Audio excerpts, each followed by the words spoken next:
Divine Mother, great masters, be with us this morning.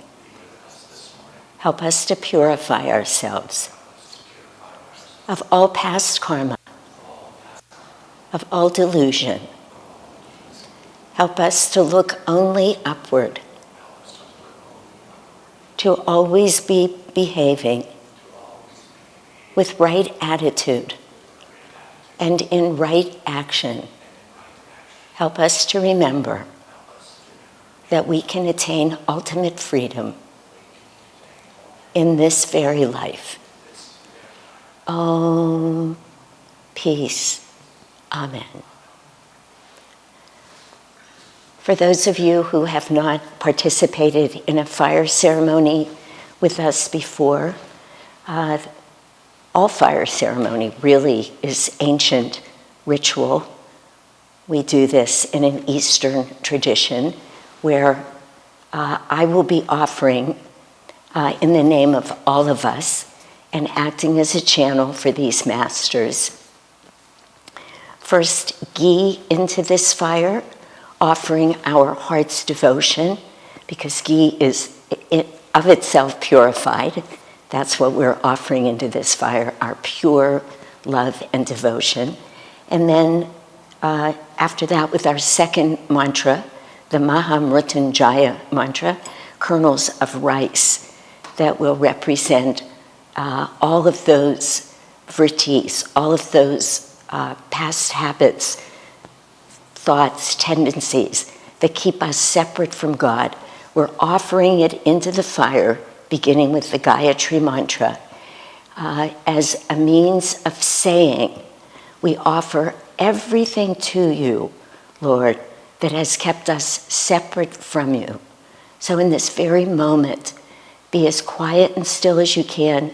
Imagine energy flowing up through your astral spine and offering all imperfections, all impurities into the fire.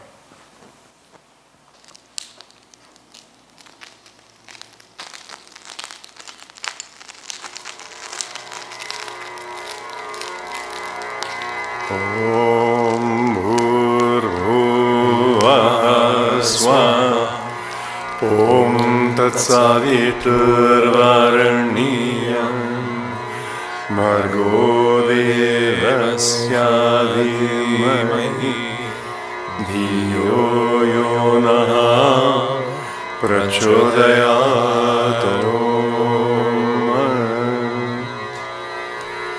Om Bhurvuvah Swaha Om Tatsaviturvaraniyam Bhargo Devasya Dhimahi Dhiyo Yonaha Prachodayat. Om Bhurvuvah Swaha Om Tatsaviturvaraniyam Bhargo Devasya Dhimahi Dhiyo Yonaha Prachodayat.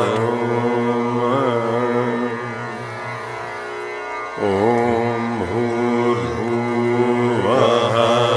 Swaha Om Tatsaviturvaraniyam Bhargo Devasya Dhimahi Dhiyo Yonaha Prachodayat. Om Bhurvuvah Swaha Om Tatsaviturvaraniyam Bhargo Devasya Dhimahi Dhiyo Yonaha Prachodayat. Om Bhurvuvah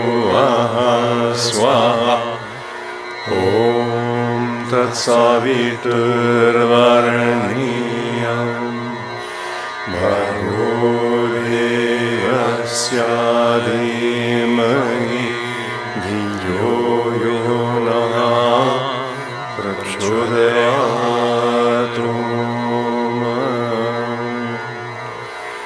ॐ भूर्भुवः स्वः। ॐ तत्सवितुर्वरेण्यं भर्गो देवस्य धीमहि धियो यो नः प्रचोदयात्।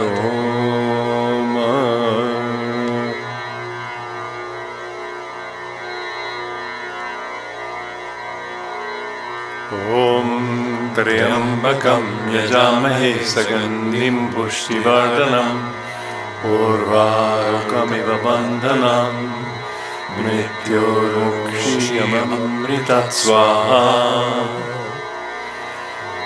ॐ त्र्यम्बकं यजामहे सुगन्धिं पुष्टिवर्धनम् उर्वारुकमिव बन्धनान् मृत्योर्मुक्षीयममृतात् स्वाहा।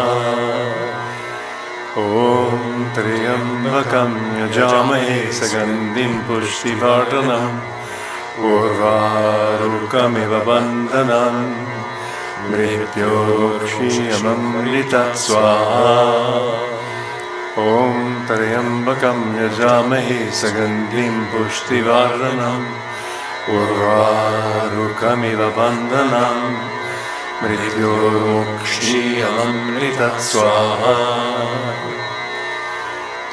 ॐ त्र्यम्बकं यजामहे सुगन्धिं पुष्टिवर्धनम् उर्वारुकमिव बन्धनान् मृत्योर्मुक्षीयममृतात् स्वाहा। ॐ त्र्यम्बकं यजामहे सुगन्धिं पुष्टिवर्धनम् उर्वारुकमिव बन्धनान् मृत्योर्मुक्षीयममृतात् स्वाहा। ॐ त्र्यम्बकं यजामहे सुगन्धिं पुष्टिवर्धनम् उर्वारुकमिव बन्धनान् मृत्योर्मुक्षीयममृतात् स्वाहा। ॐ स्वाहा। ॐ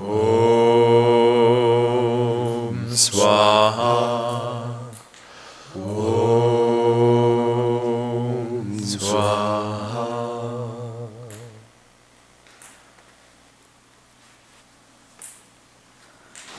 This next part of the fire ceremony is everyone's personal opportunity. It's a very sacred moment. Really, we have fire, which is purifying, which will continue to burn. This motion that we do during this second mantra, where we're really saying to God, like cucumbers on a vine, free us from the vine, let us be free. We bring this energy up our astral spine, drawing it up through the heart chakra to the point between the eyebrows, and then offer all of that energy for purification. So hold that thought, realize what you're doing. It holds great power, like everything on the spiritual path. If we do it with great sincerity, great focus, concentration, awareness, Swamiji says, one of the most important aspects for us to bring into with spiritual effort. So we'll do our purification, just each of you at home or wherever you are. Each of you either hold something in your mind or actually write on a piece of paper something that you would like to offer back to God. We think of it as a quality often that we'd like to rid ourselves of. It could just as easily and beautifully be your heart's devotion, your love for God, that you're offering it back to be pure, to be literally purified, to be turned from all outward focus to pure devotion. And you say these words silently to yourself: I seek purification through the fire of by the grace of God. Each of you can say that. And then in the name of the Masters, I'm saying to all of you, the Master says, open your heart to me, and I will enter and take charge of your life. Now let's just spend a moment together, each of us, offering that back to God that we choose to offer today.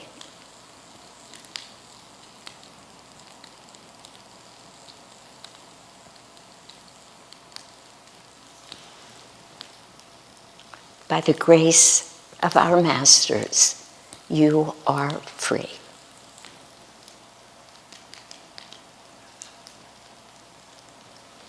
God bless you all.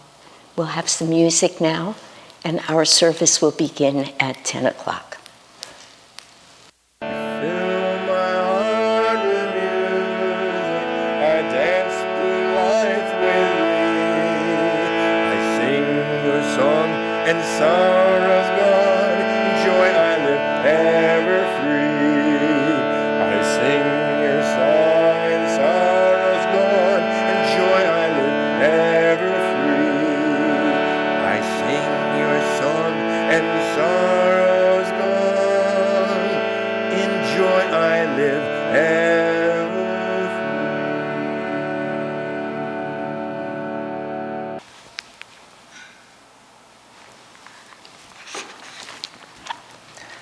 Good morning, friends. This is a reading from Whispers from Eternity by Paramhansa Yogananda. And this is Whisper 75. Make me see that I am but an actor in thy cosmic motion picture.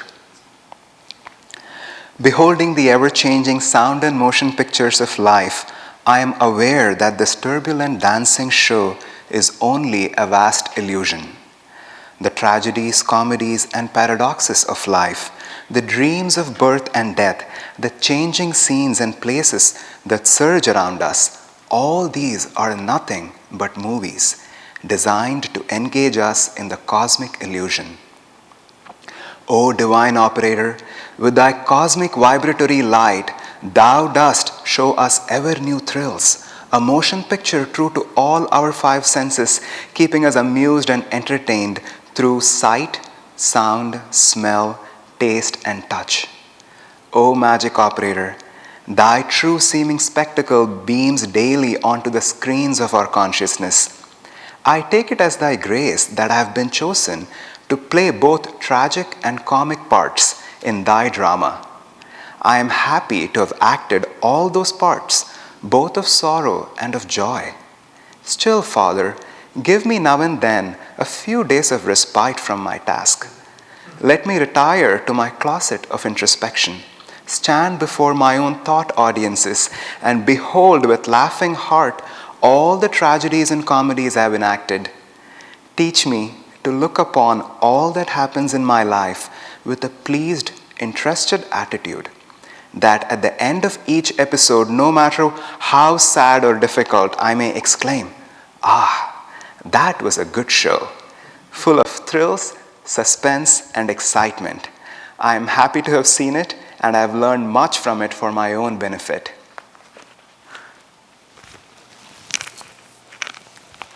Wow, I don't know what I can say after that. That Whispers was a sermon in itself. Yesterday when I stumbled upon it, I was pretty charmed by it, and I really wanted to share it with all of you. I was noticing yesterday when I looked at the calendar, it's been exactly 3 months since we have found ourselves in this new normal. I, for one, did not find the situation particularly challenging. I was not affected. I don't mean to make light of it. There's a lot of suffering around the world due to various reasons, not just the pandemic that we are all living through. I decided very early on to have stricter rules of quarantine for many reasons. I wanted to continue teaching and working with other teachers and be in this temple space. So all of us who were involved in that way, we decided to completely isolate ourselves. So the only places I've been to in the last 3 months are my own apartment, this temple, apart from occasional walks outdoors. As much as I have seen this as a gift, I truly was excited about it. This prospect of not needing to expose myself to all the vibrations of supermarkets and wherever else I used to go, the gymnasium and everywhere else. I would notice many times, these instances where I would feel this impulse, this restlessness, this instinct in my own heart, wishing for things to be different than they are. Just silly things, just wishing that I could just go to the store right now and get what I want. I wish I could just go to the gym and work out today. And a few days ago, it was really hot. I was at home and I was thinking, I wish I could just go to the beach and run. It is ironical because I've probably done that twice in my life. But the one time I want to do it is when I'm not allowed to. This whole thought train was triggered in me because I came across a joke somewhere on the internet a few days ago. I'm sure all of us have had our share of quarantine jokes. And this was a tweet on Twitter somebody had posted. Day 1, I have all that I need, everything in my pantry and my refrigerator to go for 45 days without stepping out of my apartment. Day 2, I have a shopping emergency. I need mango mochi ice cream right now and I need to go to the store. If you don't know what that is, if you're of a different generation, it's a very delightful frozen treat. That's all matters. But I was thinking about it and I was evaluating and introspecting on all those instances in my own life in these past 3 months. Those impulses, those ripples of restlessness that come from the heart. This was very specific. It's a very specific desire for something that you probably get in 1 or 2 stores in this area, but it's very generic because we have all those impulses just waiting to pop up at random times in our life and overwhelm us with their intensity, this need for us to look for something outside. And of course, this is a very silly example. Just go get one. If you're allowed to go to the store or just order online, you can pretty much order everything online these days.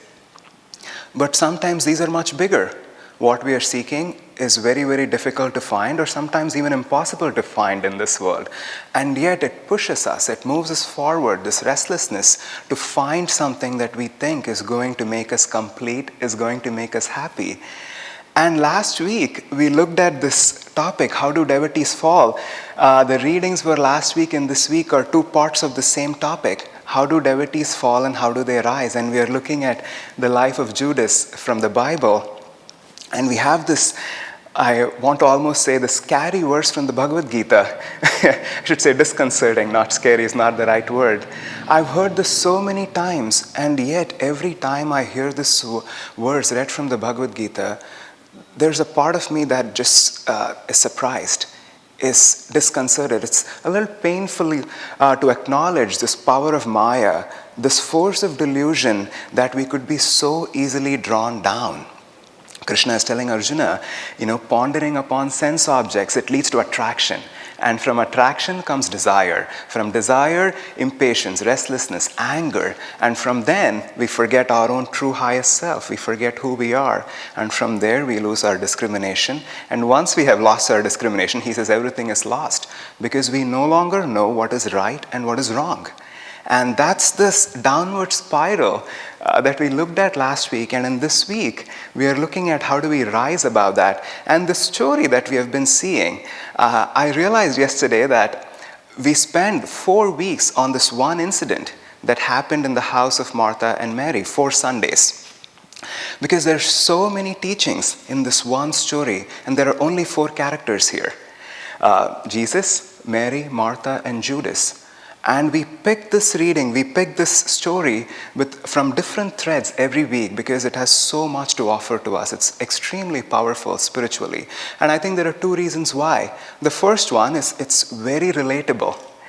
It happened 2,000 years ago with Martha, Mary, and Judas, but it could be happening to any of us right now today.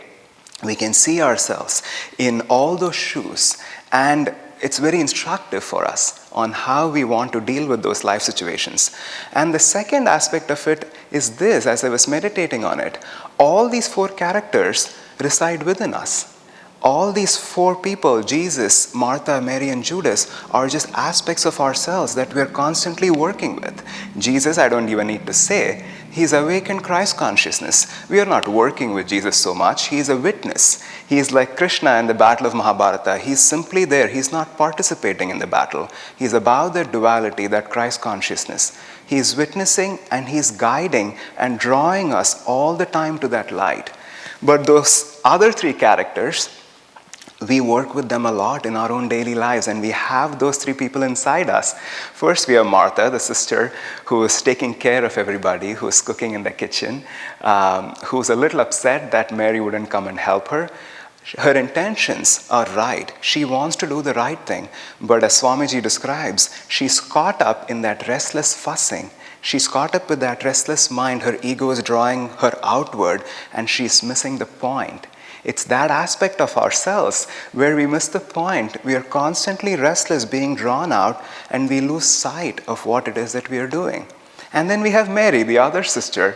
She's sitting at the feet of Jesus, completely absorbed in that Christ consciousness. She's the purified devotion of our own hearts. She's attunement with the Guru. She is that part of us that's always drawing us to sit at the feet of Christ consciousness. And then we have Judas. Now, Judas' story is much more complex because he himself is a complex character, and it has to be that way because Christ consciousness is simple. But Judas, who in this story, I'm not talking of Judas as a person in general, but in this story, he is representing for us that downward spiral where that desire, that attachment to money and worldly power and fame and all these karmic seeds that he has inside himself, they sprout. And then he lets that energy be drawn down. He goes into that downward spiral. He gets impatient. He gets angry. He loses discrimination. He loses sight of who he is. He is one of the apostles. He is a disciple of Jesus Christ. And his own guru is sitting there, but he has lost sight. He has lost everything because he has lost discrimination. And he finds himself drawn downward into that rabbit hole. And as I was thinking about it, how do we arise from it? The most important point for us to notice here, which Swami elaborates in his extended commentary on this particular story, is that this downward spiral that we are talking about is not metaphorical, it's very literal. Because what's happening is the energy is being drawn downward in our own spine. There is this huge magnet, the coiled up Kundalini energy that's anchored to this plane of delusion that is constantly drawing us into our own limited identity, into all our desires and delusion. And Judas is just being caught up there. He's going down and down. And we have this verse from the Gita, which Swami presents in light of this story. You would wonder, the answer is self-evident. How do you rise? You rise by rising the energy, by going up the spine, by offering it at the feet of Jesus Christ, by offering it at the feet of Christ consciousness at this point. Now, meditation is obviously the surest way where we can still our senses, we can draw that energy in. But before we can fully absorb that energy at this point, before we can completely gather ourselves and be still in meditation, we still have to go through these other chakras in our own astral spine, if you know what I'm talking about. The third chakra, the solar plexus, is that center of will. We have to use our awareness and willpower to draw that energy that's being drawn out through the lower chakras and bring it back into the spine. And then there's the heart. That heart has to expand in compassion, to include others in our own reality, to feel that love flowing out for everybody, but also to Christ consciousness ultimately when drawn into the spine. So to absorb ourselves in meditation, we need to draw that energy up consciously through all these levels of awareness. And that's where this teaching from the Bhagavad Gita comes. Now, Swami gives a much more understandable translation of this verse. Oftentimes, the verse is literally translated as inaction cannot lead to the actionless state, which sounds cryptic. So this is one of those verses that people often try to philosophize a lot with because what is the actionless state? What is inaction? It's actually not cryptic at all. What Krishna is presenting to Arjuna is the simplest and the most practical way to work with ourselves, because this energy that is spiraling downward, it has to be drawn out, it has to be expressed, it has to be acted out in this world, but with the right consciousness, with the right awareness, with the right attitudes. And that is the only way to reach that actionless state. Outward renunciation of action does not take us anywhere. That perfection we are talking about, that actionless state is not just calmness or peace. That actionless state is self-realization. It is that neutralization of Ida and Pingala, those two channels of energies in our own spine that are constantly drawing us out of our inner awareness, of our own centeredness in Christ consciousness. And the way we do that is by expressing it in service, by selfless service, by acting in this world, but doing our best to avoid that ego involvement, because that's where that spiral begins. When we start to let our ego, our attachments and desires get a hold of that energy, then from that point on, that restlessness draws us downward. And this act of service seems very simple, but it's a gradual progression in our own life that we learn how to act in this world, how to always hold at the center Christ consciousness, God in our own awareness all the time, no matter what it is that we are doing. Many years ago, I remember I was going through some challenging situation. Yesterday I was thinking about it, and ironically enough, I couldn't remember what it was. I just remember that it was very challenging. It was no outward suffering. I was not facing any dire situation in my life. But there was just this wave of negativity, this critique inside myself that I was just running all the time. And thank God, I had enough clarity and honesty to be able to see that this was my downward spiral that was just drawing me down over and over again. And I happened to be visiting Ananda village at this time.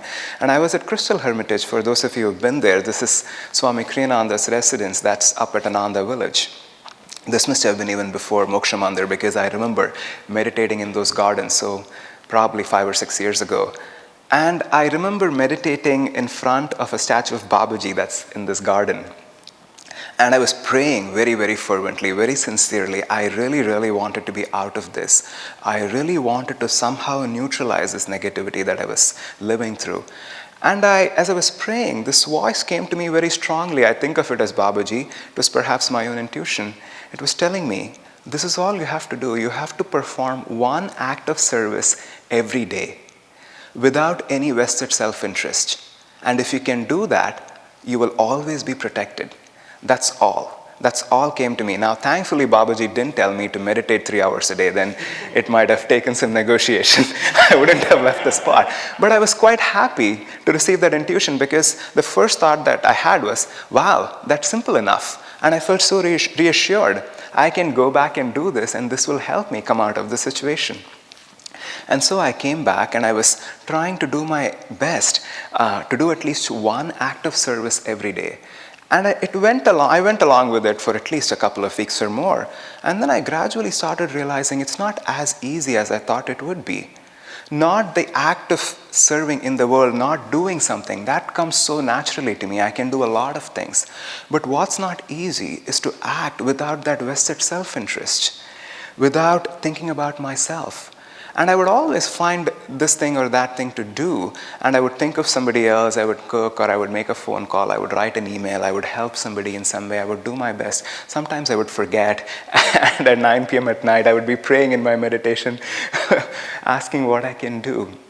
But most often, as I was meditating at night, I would realize, as I would bring it up in my own consciousness, I would notice that there was a lot of myself invested in that act.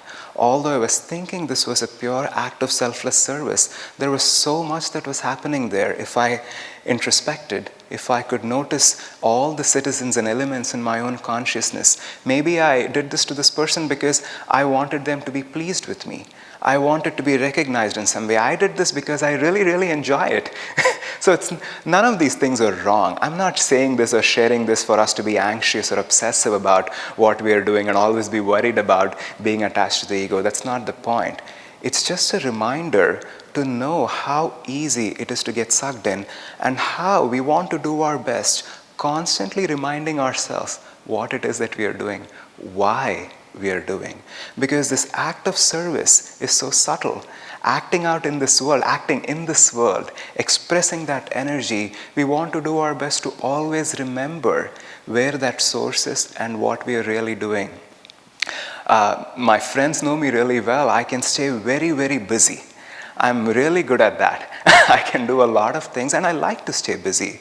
So oftentimes I would just go back. At night when I meditate, I would think about what it is that I'm doing, because when we are caught up in that maya, in that miasma of doing things in the world, it's really hard to remember.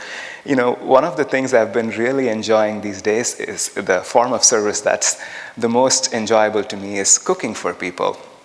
And right now we don't have the community kitchen, we don't serve meals, but some of my friends have graciously opened their house to make meals for those in the community.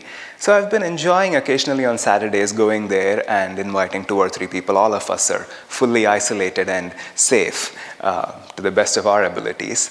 And we cook meals for people. And I remember many Saturdays ago, we had a plan, 2 or 3 of us, we were supposed to meet on a Saturday morning to make this meal for everybody in the community. And I think I got up late that morning, I don't quite remember, I wanted to meditate. I texted my friend saying, you know, I won't be able to come there at 10 o'clock, I'm going to be half an hour, 40 minutes late.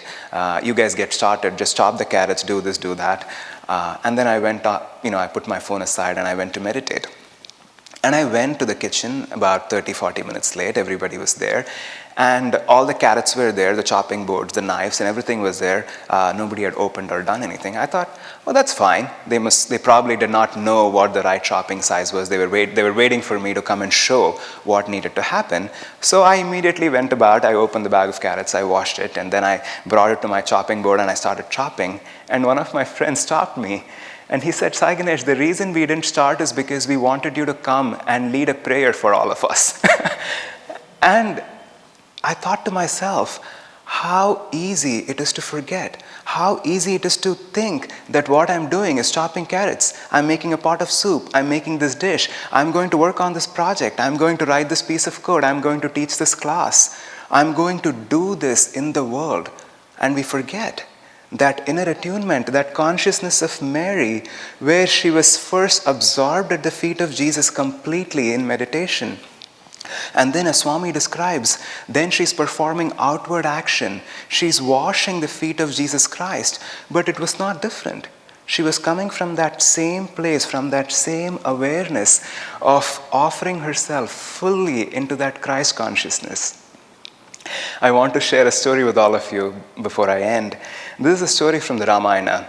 And I think of this as the Maria Warner story because Maria Warner was a great devotee. She's no longer in her body. She was married to Nayaswami Devarshi, who now serves in Ananda, India.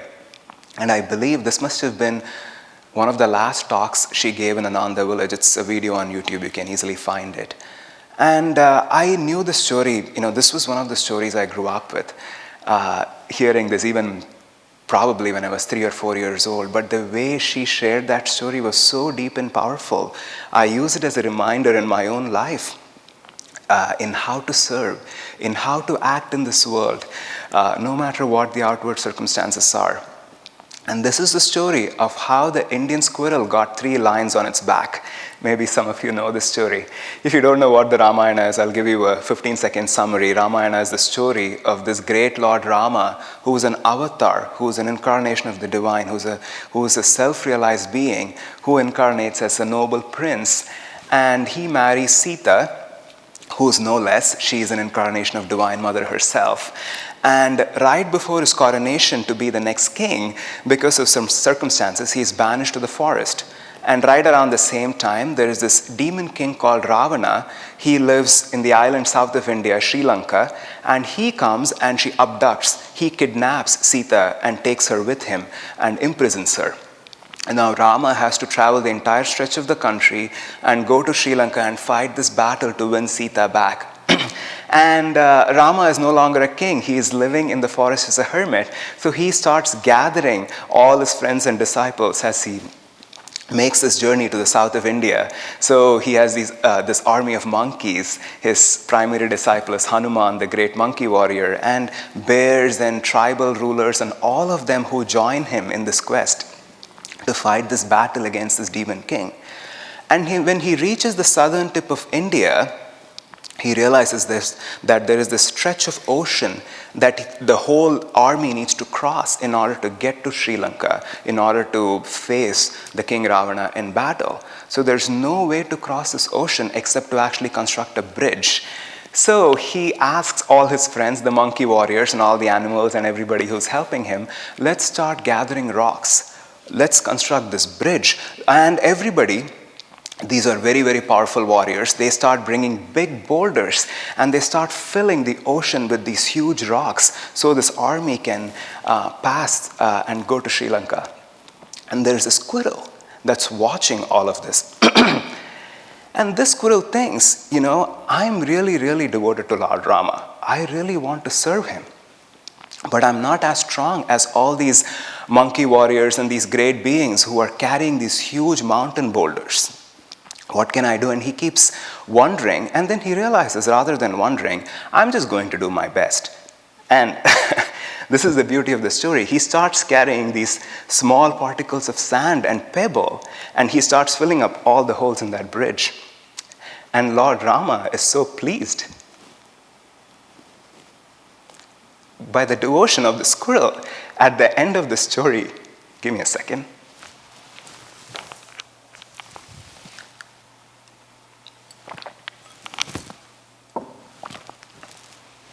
He picks up the squirrel and he pats the squirrel on its back. And he runs his 3 fingers, which leave indelible marks on the back of the squirrel. And even today, it is said, all the squirrels we have in India are descendants of that. of that one squirrel that carried these pebbles for Lord Rama. We often wonder in life what it is that we're doing. How can we serve? How can we bring ourselves closer to God? But oftentimes the answers are very simple. We want to do our best, but we want to do it with that spirit of self-offering, not in the light of any accomplishment in this world. It quite doesn't matter. That squirrel is all our role model.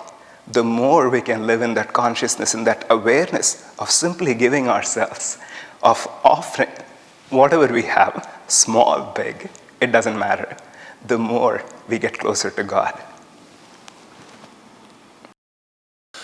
Lord Most High, our Heavenly Father, all our lives we dedicate to Thee. All our labors, all our joys and woes, all our pleasure, all our melody.